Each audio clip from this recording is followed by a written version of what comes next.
नमस्कार, धन्यवाद मीडिया का। आपने देखा कि परसों जब हमने सभी ने मिलके जो डिसीजन लिया था, जो हमने कमेटी जो हमारी पुरानी यूनियन थी उसको हमने डिसॉल्व किया था, तो उसी के रिलेटेड आज थोड़ी देर पहले हमने एक प्रेस वार्ता सुनी, जिसमें मुझे नहीं लगता वो कौन लोग थे, और खासकर आप मीडिया से कोई चीज़ छुपी नहीं है। आज वो बहुत सारी बातों का वो क्लेम कर रहे थे, तो मुझे लगता है कि देखा होगा जब भी हमारी कहीं एजिटेशन होती है, ट्रांसपोर्टरों के रिलेटेड अगर कोई मांग होती है, तो क्या वो लोग कहीं हमारे साथ दिखे?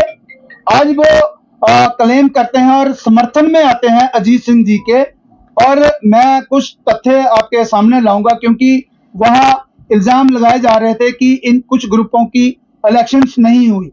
तो मैं और कुछ चीजें मैं सामने जरूर लाऊंगा, क्योंकि हमारे जब ये सरदार अजीत सिंह जी चेयरमैन बनाए गए थे, क्योंकि वो भी एक थोपा हुआ फैसला था, हेलीकॉप्टर के जरिए वो यहाँ पहुंचे थे, मगर अब 23 में हमारी जितनी हमारे ग्रुपों की यूनियन थी वो सारी रजिस्टर्ड हुई हैं, वो सोसाइटी और खासकर लेबर कमिश्नर के तहत। तो मैं ये सामने लाऊंगा, अगर किसी को शक है जे हमारी 23 में बनिहाल ग्रुप की है, और उसी तरह सभी ग्रुपों के ये सर्टिफिकेट्स हैं, और जब भी कोई इलेक्शन होती है तो खासकर जब रजिस्टर्ड बॉडी होती है, तो तब से आगे जो भी पीरियड होता है यूनियन का, चाहे वो 2 साल का है चाहे वो 3 साल का है, तब से ये शुरू होती है। तो मुझे लगता है ये लोग गलतफहमी में थे कि ये, हाँ, पहले क्या होता था जब ये अनरजिस्टर्ड बॉडी थी, तो हमारा एक नेता जैसे टीएस वजीर साहब थे, उनको हमने घर का एक मुखिया हमारे थे वो, क्योंकि उन्हें आपने देखा वो लड़ते थे सरकार से, मगर अब वैसा नहीं हो रहा। दूसरा आप देखिए, अब वो एक इल्जाम और लगा रहे थे कि सरदार अजीत सिंह इलेक्शन करवाने लगा तो उनको निकाल दिया। तो मैं ये आपको एक मेमोरेंडम ये रेजोल्यूशन में दिखाऊंगा। ये है हमारा 13/7/2023, जिसमें अजीत सिंह का हमारी यूनियन में कोई लेना देना नहीं। और ये जो चेयरमैन की पोस्ट है, मैं आपको बताना चाहूंगा, एक डम्बी पोस्ट होती है। सिर्फ वजीर साहब को हमने घर का बड़ा, जैसे हमने उंगली पकड़ के उनके साथ काम किया है, उनको बड़ा बनाया था। चेयरमैन किसी की इलेक्शन नहीं करवा सकता, चेयरमैन के रूल प्रधान इलेक्शन करवाते हैं ताकि वो हमारा मुखिया बने, क्योंकि वो खुद कोई कहीं जीता हुआ वो शख्स नहीं है। तो ये खुद उनसे हमने रेजोल्यूशन डलवाया था, आप देखिए।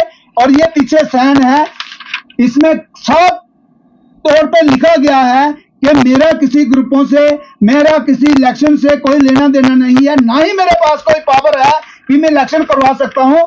देखो कौन सी बात बीच में आ गई कि वो इलेक्शन की बात की थी, और चेयरमैन साहब कल चेयरमैन साहब जम्मू में थे, आज वो बता रहे हैं जी वो कश्मीर में थे, जो लोग बैठे हुए थे कि हमें पता चला। तो ये गलत बात है। हमने काम किया है ट्रांसपोर्ट के लिए, पूरे ग्रुपों ने हमने ईमानदारी से किया है। अगर बीच में हमारे कोई कमाई करने को सोचेगा कि मैं इनके सर पे अपनी कमाई करके यहाँ से निकल जाऊंगा, तो वो गलत बात है। ट्रांसपोर्टरों की सेवा के लिए हमेशा हमारी यूनियन तत्पर रही है, आगे भी रहेगी। मगर मैं कुछ चीजें ऐसी हमारी हैं, जैसे हमारे मुद्दे क्या थे, हमारी ये नौबत कहां से आई, ई बसेस आ गई, ई रिक्शा आ गया, ई चलान आ गए, हर एक चीज वो लाई गई ताकि हमारे लोगों का गला घोटा गया। और आप ये भी देखिए कि जो पीछे आपने देखा 3 हमारी बड़ी रैलियां प्रधानमंत्री साहिबान की हुई, हमारा करोड़ों रुपया उसमें फंसा हुआ है। हमने क्या करना उस बंदे को जो बोलता है कि मेरा सरकार में हाथ है, और बगैर पैसे के हमने गाड़ियां दिया। वो भी आप देखिए, एक तरफ ये लोग बोल रहे हैं कि इलेक्शन होनी चाहिए, लानत है उन लोगों पर। हमने कुछ पैसा हमने अपनी जेब से दिया हुआ है, फंड्सों से हमने लोन पे पैसे लेके हमने लोगों को पैसे दिए, मगर हमारी कोई सुनवाई नहीं हुई इन साल 1.5-2 साल में।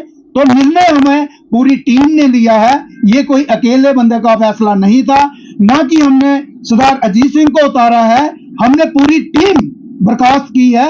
हम पूरी टीम बैठ के एक नई टीम बनाएंगे, नया नाम देंगे उसको, और हो सकता है हमें जरूरत ही ना पड़े इस चीज की, क्योंकि हमारी एकता थी, यूनियन हमेशा जिंदाबाद थी, जिंदाबाद रहेगी।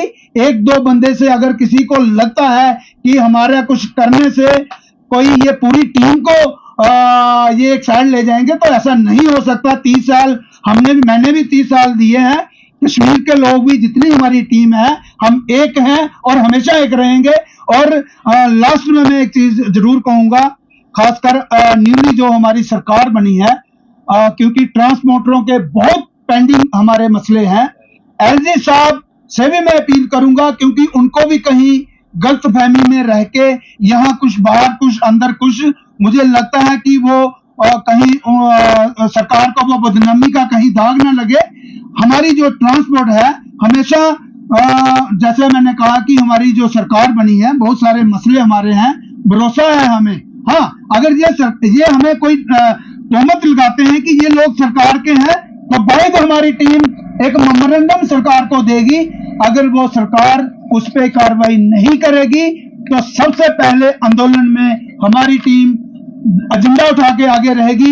फिर इनको पता चलेगा कि ये सरकार के हैं या ये दूसरे हैं। आप देखिए, पिछला टाइम हमारे पीएस वजीर साहब, आपने देखा वो सरकार में थे, इसी सरकार में थे, एमएलसी थे, मगर जब ट्रांसपोर्टरों की आवाज बुलंद नहीं होती थी,